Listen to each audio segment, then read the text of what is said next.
Stick around until the end for a chance to win a copy of 12 Rules for Life. You ever wake up in the middle of the night with that sense of existential angst, thinking what the fuck are you doing with your life? It feels as though you're drifting without a sense of purpose. When we were young, we thought the grown-ups had a plan and knew what they were doing. Now we're the grown-ups, and we realise nobody has a clue.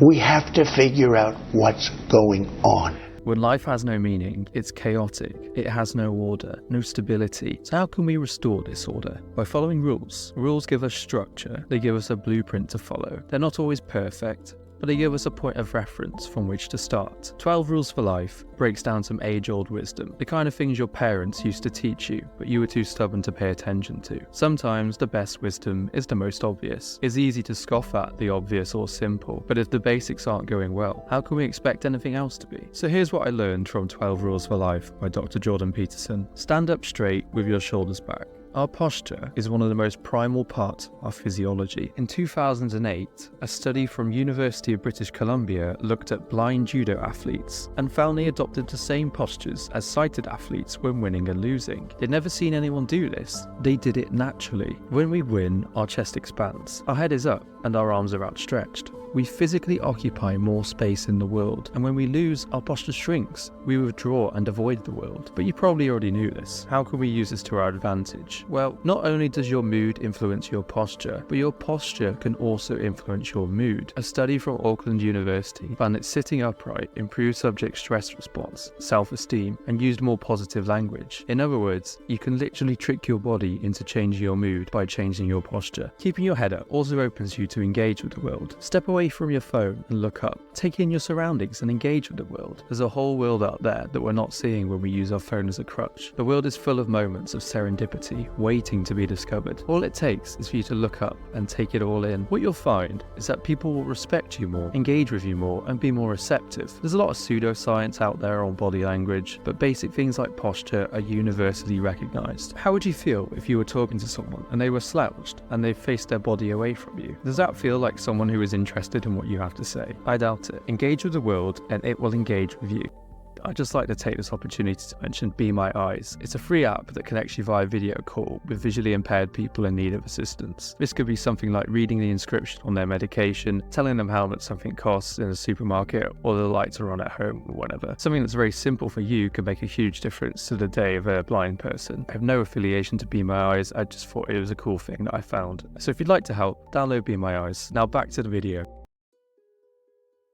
Treat yourself like someone you are responsible for helping. Your beloved dog has gotten sick. The vet says you need to give him pills every day for him to get better. Are you going to do it? Of course you are. And yet when it comes to ourselves, up to 50% of us fail to take medication the way the doctors prescribed us. Why? Well, we don't like ourselves very much. We care more about others than we do about ourselves. It's easy to think, it's only me, it doesn't matter. When it comes to work and making money for someone else, we will diligently get up in the morning and do what we need to do. And yet when it comes to doing something for ourselves, we try and dodge or create excuses not to do something. But here's the thing, a team is only as strong as its weakest member. If you aren't looking after yourself, you're being a burden on those you care about. In the military, getting severe sunburn is a chargeable offence because you've made yourself a casualty for your own neglect, and now you're a burden on the rest of the team. If you don't look after yourself, your ability to look after those you care about will be diminished. So don't turn yourself into a casualty. Get enough sleep. Get yourself in shape, eat well, learn as much as you can, and work hard. The more you look after yourself, the more you can help others. Make friends with people who want the best for you. Your social group can make or break you.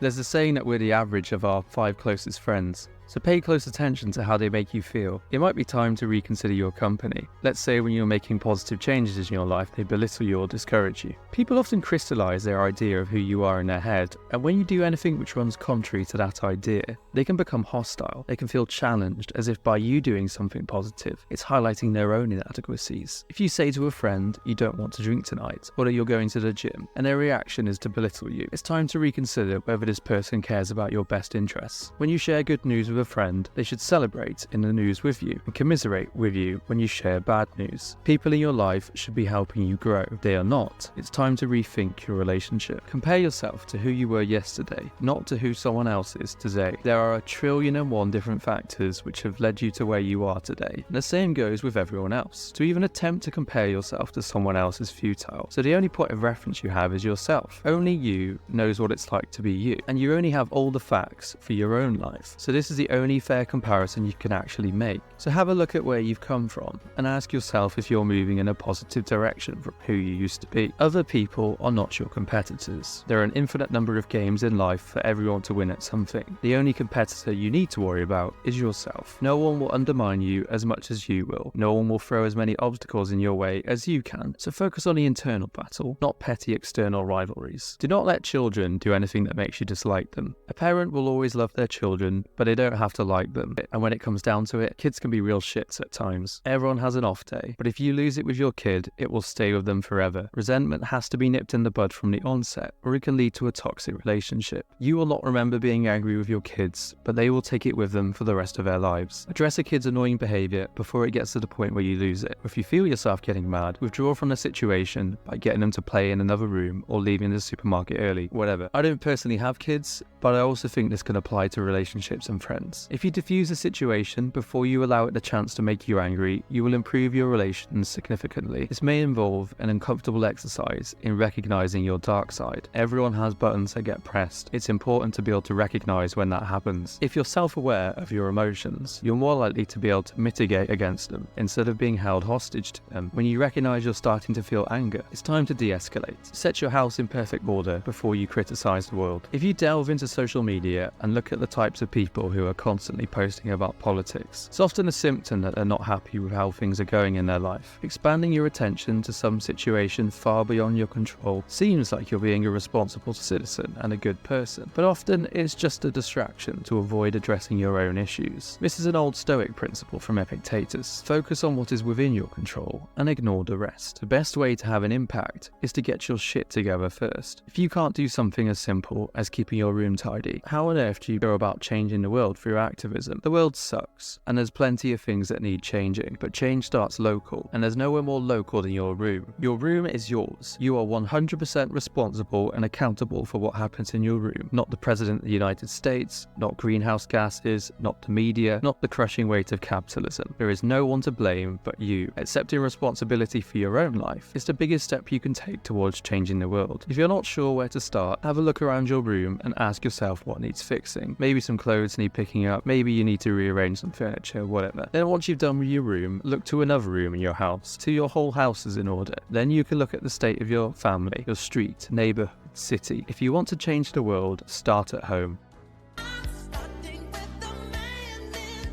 Pursue what is meaningful, not what is expedient. There's that caricature of the good life, of lying on a beach and sipping a margarita, and that's great, but what are you going to do once you've finished your margarita? Have another one? Okay, great, so that's an hour you've killed. What are you going to do for the rest of your life? If you just seek moment-to-moment pleasure, you will not feel fulfilled. Something longer lasting is needed. For many, it's leaving some sort of legacy that makes the world a better place. It could be starting a family, a business, or work to help your community. The answer will be personal to you, but Peterson defines this as what would make life worth suffering for. Because to live is to suffer. It's a case of finding what makes that suffering worth it. Short-term pain and long-term pleasure, or short-term pleasure and long-term pain. The choice is entirely yours. Tell the truth, or at least don't lie. It's not always possible to know the full truth, but as a minimum, you can stop saying things you know aren't true. If you don't know what's going on in a situation, do not add to the noise with your half-assed opinion. You are not obliged to have an opinion on everything, and speculating on things you don't know anything about is not helping anyone. Telling the truth can be a difficult thing to do in the moment, but ultimately, the truth always comes out. Lying merely delays the inevitable. The more you lie, the harder you have to work to bend reality to conform to your false perspective. As Mark Twain once said, the great thing about telling the truth is that you don't need to remember what you said. Assume that the person you are listening to might know something you don't. Everyone you meet will be more knowledgeable on one topic than you are. Instead of just waiting for your turn to talk, try actually listening to the other person and what they are saying. This is the basic format of a conversation, yet one many forget. A conversation is not a shouting match to determine who can talk the most. The object is to exchange information and learn from each other. Everyone has a different perspective, and the more you attempt to listen to the other person, the more likely you are to learn something. The reason someone might have a different perspective to you is because they probably have information which you don't. The only way to know is to listen. You already know yourself, you already agree with yourself, so why would you waste an opportunity to learn just to say what you already know? If you're just waiting for your turn to talk, then why even bother talking to them? You could have just stayed at home and talked to yourself. Be precise in your speech. Words mean things. The more clearly you can articulate yourself, the better you can communicate your thoughts and ideas to other people. Do not be casual with what you say. Sweeping generalizations are intellectually lazy at best and dishonest at worst. Speech is one of the most powerful skills an individual can hold, and with that power comes the responsibility to choose your words carefully. Clear and precise communication can lead to better understanding and more effective relationships. The more considered your speech, the more people will value your input. Do not bother children when they are skateboarding. Kids need to do stupid things in order to learn how to calculate risk. As long as they don't cause a life-changing injury, it's fine for them to get hurt, climb on something and fall. To take risks is to live. Encourage children to take calculated risks and learn from their mistakes as part of their development. Helicopter parents are a surefire way to create an overgrown child who has no resilience to life's difficulties. Having the freedom to make mistakes is how we learn. Pet a cat when you encounter one on the street. No matter how busy life gets, taking the time to appreciate small moments of happiness in your day can improve your mood and well-being. Pet a cat or a dog when you see one. Smell flowers when you walk past them. Look at the ornaments on buildings. Smile at a stranger. Life is an accumulation of days, and the small actions can make the difference to a day. Exercising appreciation for the small things around you can also get you out of your head and increase your mindfulness. Also, being able to appreciate the small things is a critical step towards appreciating the big things. How are you ever going to appreciate a sports car